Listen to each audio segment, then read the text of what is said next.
જય શ્રી કૃષ્ણ, જય માતાજી ફ્રેન્ડ્સ, કેમ છો બધા? તો અત્યારે સાંજના 7 વાગી ગયા છે અને મારે રસોઈનો ટાઈમ થઈ ગયો છે. તો રસોઈમાં મારે શું બનાવવું છે? જો પનીરનું શાક બનાવવું છે મારે, પંજાબી શાક. તો તેના માટે મેં અહીં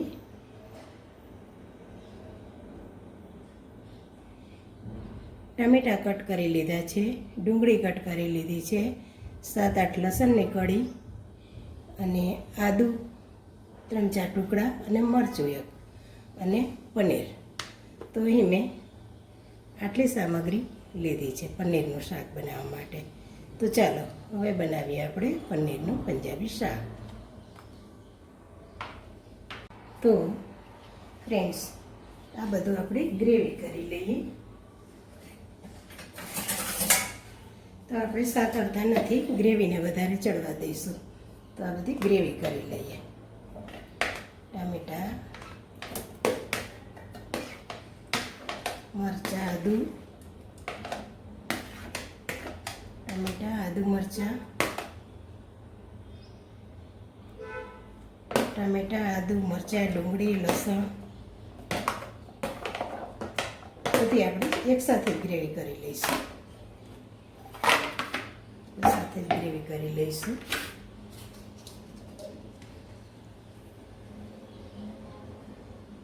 તો ફ્રેન્ડ્સ, જો શાક બનાવવા માટે અહીં ખડા મસાલા આટલા લીધા છે: તમાલપત્ર, સૂકું મરચું લાલ, પછી 3-4 લવિંગ, તીખા અને 1-2 ઇલાયચી, એટલા ખડા મસાલા લીધા છે.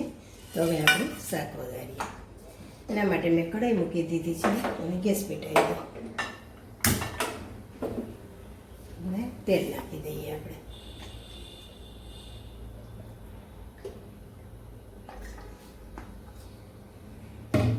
ફ્રેન્ડ્સ,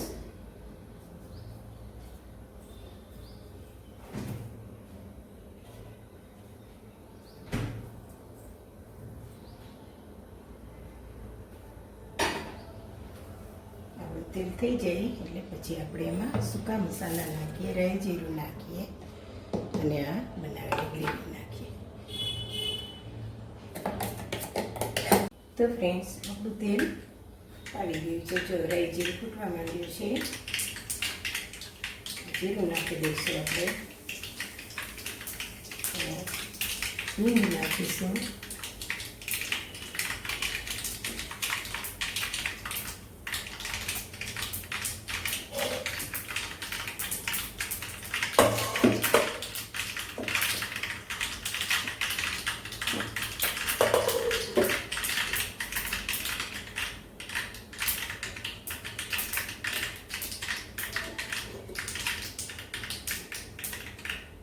રાઈ જીરું આપણે ફૂટી ગયું છે. હવે આપણે એમાં નાખીશું હિંગ, એમાં નાખીશું સૂકા મસાલા અને પછી આપણે વધારીશું ગ્રેવી.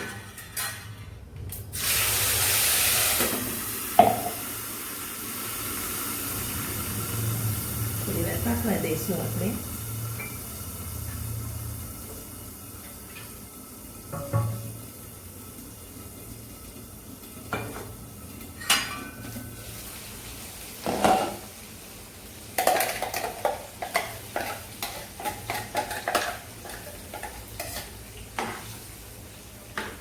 થોડું આપણે નાખીશું પાણી.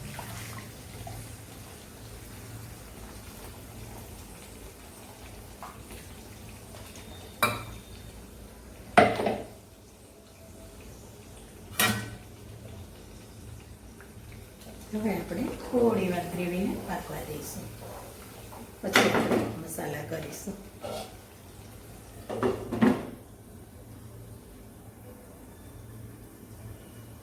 તો ફ્રેન્ડ્સ, આપણી ગ્રેવી થોડી પાકી ગઈ. હવે આપણે એમાં મસાલા કરીએ. જો સરસ પાકી ગયા. હવે મસાલા કરીએ આપણે એમાં. અડધી ચમચી હળદર નાખીશું, 1 ચમચી ધાણા જીરું પાવડર અને લીલું મરચું 1 નાખ્યું છે આપણે, એટલે લાલ મરચું વધારે નાખીશું. થોડું 3 ચમચી જેવું નાખી દઈશું.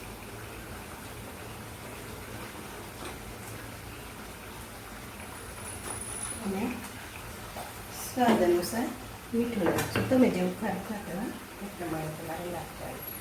હું અહીં 1 ચમચી જેવું નાખું છું. તમે જેવું ખારું ખાતા હોય એ પ્રમાણે તમારે નાખવાનું. હવે એને પાકવા દેવાની ગ્રેવીને. આપણે કાં કે સાતળિયું નથી કશું ટામેટાં અને ડુંગળીનું, નહીં કે સાતળીને ગ્રેવી કરીએ ને તો જલ્દી પાકી જાય. પણ આપણે સાતળિયું નથી એટલે થોડી વાર લાગશે. થોડી વાર પાકવા દેવાની, લો ફ્લેમ પર થોડી વાર પાકવા દેવાની અને પછી આગળની પ્રોસેસ જોઈશું. તો ફ્રેન્ડ્સ જો હવે જોઈએ આપણી ગ્રેવી સરસ પાકી ગઈ છે. જો મસ્ત કલર બી આવી ગયો છે.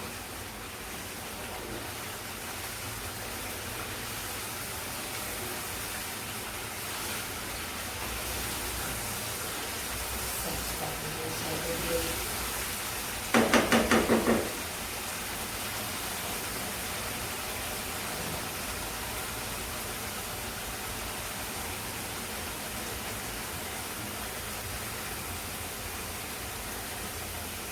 હવે આપણે એમાં પનીર નાખીશું.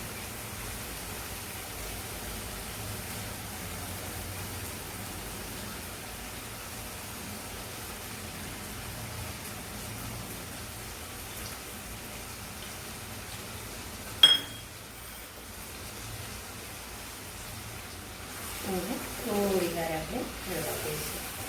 પનીર બી આપણે થોડું ઘીમાં કે બટરમાં કે થોડું સાતળી અને નાખીએ તો નાખી શકીએ. પણ મેં તો એમ જ નાખ્યું છે. સરસ અમે ચડી જાય છે. 2 મિનિટમાં ચડી જાય છે એટલે હું સાતળથી નાખીએ. અને થોડી વાર આપણે ચડવા દઈએ. પનીર નાખીને ગ્રેવી ચડવા દઈએ. તો ફ્રેન્ડ્સ જો મસ્ત આપણું પનીર ચડી ગયું છે અને તેલ છૂટું પડી ગયું છે આપણી ગ્રેવીમાંથી. જો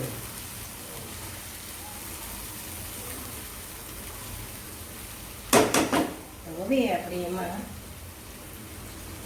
થોડું 1 ચમચી જેવું બટર નાખીશું. ઉપરથી થોડું બટર નાખીશું અને થોડું હલાવીશું. મસ્ત ચડી ગયું છે. જો તેલ બી છૂટું પડી ગયું છે.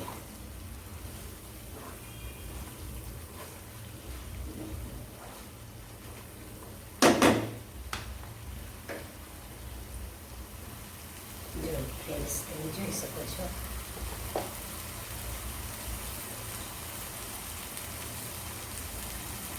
આપણું પનીરનું શાક બનીને રેડી થઈ ગયું છે.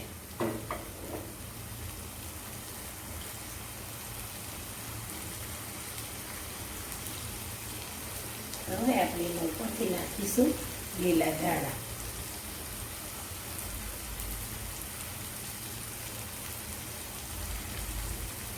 થોડું ફ્રેન્ડ આપણે એમાં થોડું ચીઝ ખમણી નાખશું.